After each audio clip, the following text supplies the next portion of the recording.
You might have seen it in the news, but there are several changes that have been proposed towards various laws in Portugal.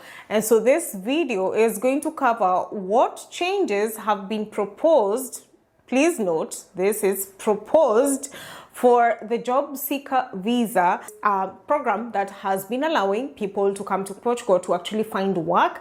And it has been a program that has been running for quite some bit of time right now. So this video is going to stipulate what has been proposed to change in the near future. Perhaps it might not, depending on, when the law goes to parliament and goes to the president, etc., and whether it becomes an actual law. So please listen up until the very end. There are so many of the things that I have seen online, misinformation and all these kind of things. Please also note that I'm not an immigration lawyer or officer, so I don't help with the processing of this visa. I am just someone who digests information and see exactly what is going on and what is sound and what is not sound.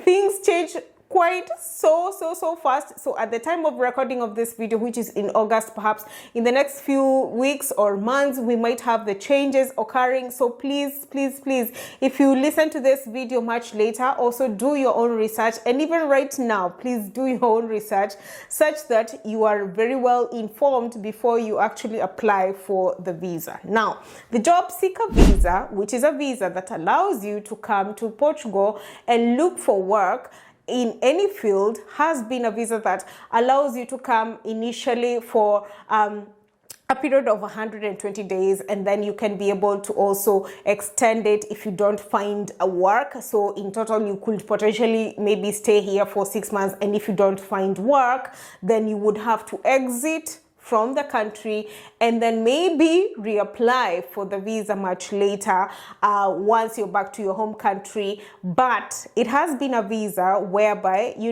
you apply for it in your home country and you need to have a minimum of at least 3,000 euros that, you would be able to show that you can cater for yourself for at least the first 4 months, 120 days per se. So it would be that you can be able to cater for yourself and show that you have a proof of funds, you have insurance, you have accommodation, and so on and so forth. And people have been applying for this visa, and especially if you're listening to me and you're in Kenya, you are able to apply for this visa in the consulate in Maputo. Actually, it is now the VFS in Maputo, so you would have to travel to Maputo and process it in Maputo. And once you show your documentation in VFS in Maputo, then you go back to Kenya and you send your passport back to Maputo such that it is processed. And then once the visa is out, then you would need to send DHL to collect it for you and deliver it to you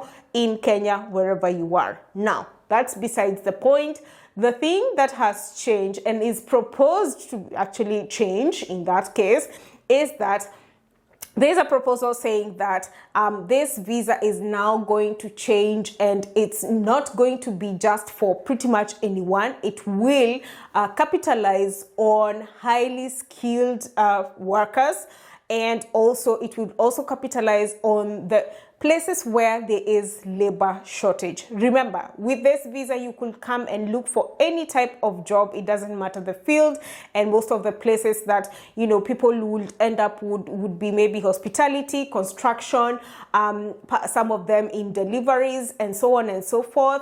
And as a starter job, obviously, and if you can also be able to find any other job, maybe even in the tech field, in call centers, etc., then you could be able to get a contract with that a particular visa. And once you get a contract, then you are able to integrate into the system and get yourself a residence permit, etc., and so on and so forth. Now, with the proposal, it will be that you would need to be a highly skilled professional to apply for this visa. visa, and you would also have potentially have to apply for a job that is within the labor shortage of Portugal, and also you would need to have some sort of verification that you have some job interview, or what they call even a promissory of a job. And especially this would mean that before you even apply for the visa, maybe you are also already looking for jobs here and there, you have an interview, you have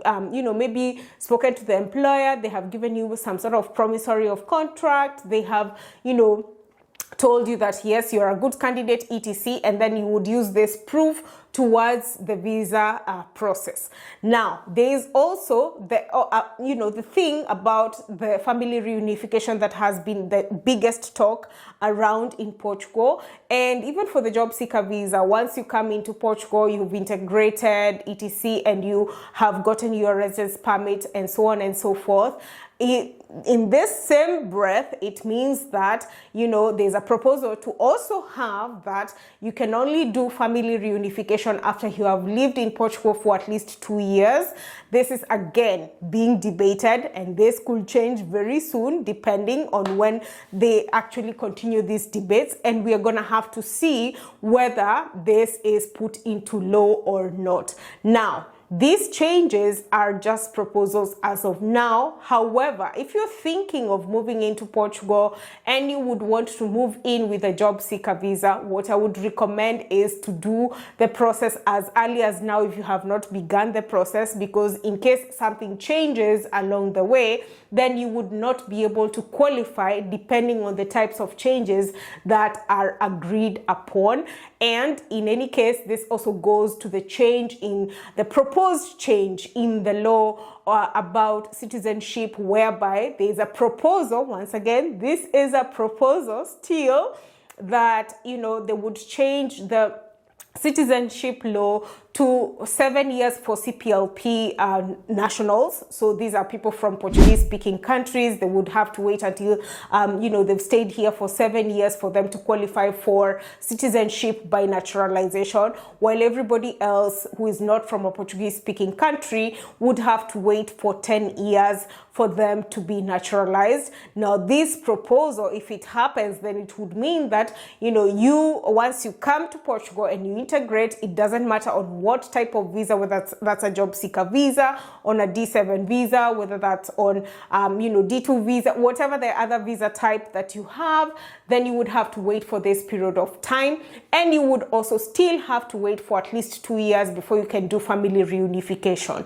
Now, there is obviously something we have to wait to see whether this actually becomes law. But if you're thinking of moving, please, please, please start your process as soon as now. See whether you can be able to obtain an appointment, especially if you're in Kenya. See whether you can be able to obtain an appointment in Maputo. Now, some people actually also ask, how do I go to Maputo from Kenya? You can fly there. There are several airlines that actually go to Maputo. So some of them, maybe South African Airlines, could be Ethiopian Airline. We also have Air Qatar also flying over to Maputo.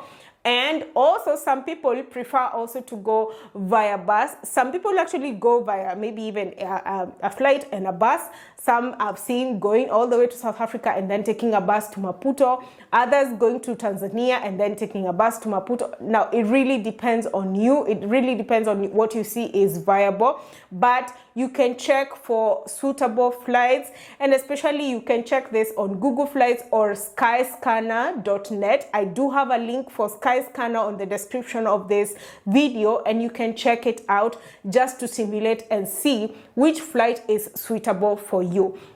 Now, this is very dependent on a person. Please factor in the cost of the flight, and also potentially maybe an Airbnb that you would go and stay in, because it's not going to be a one-day affair. Perhaps it's 1 or 2 days, or maybe 3 days to the maximum, and also depending on when you find the return flight, right? So you have to factor in the cost of staying in Maputo. It's a pretty beautiful city, so you can be able to also go and explore Maputo as well. You also have to factor in things like food, etc., and the logistics of actually going there and then coming back to Kenya, and also asking DHL to go collect your passport as soon as you have an answer from VFS in Maputo that it is actually done. Now, this process can take you quite a bit of time, and especially the one thing that would really make things faster for you is to gather all the documents in place. And in fact, all the documents that are needed, there's no change in the documentation that is required. I will leave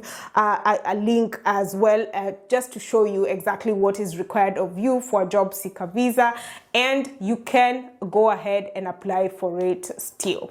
Now, I will emphasize once again that depending on when you watch this video, please also do your research once more to see whether there has been any other change that has occurred.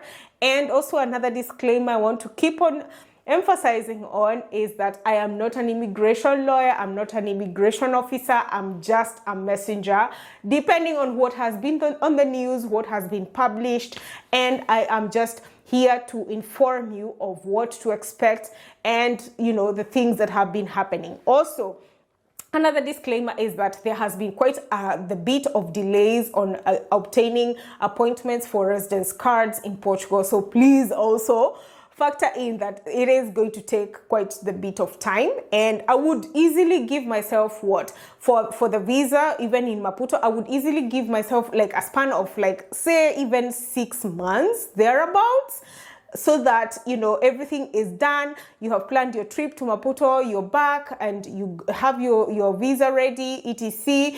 And, you know, I would give myself a grace period of about 6 months or thereabout before you can move into Portugal. And also within this period, I would start applying for jobs as soon as I can, as soon as you even begin thinking of moving to Portugal, such that you are able to have a feel of the job market, as well as you are able to understand exactly what is going on.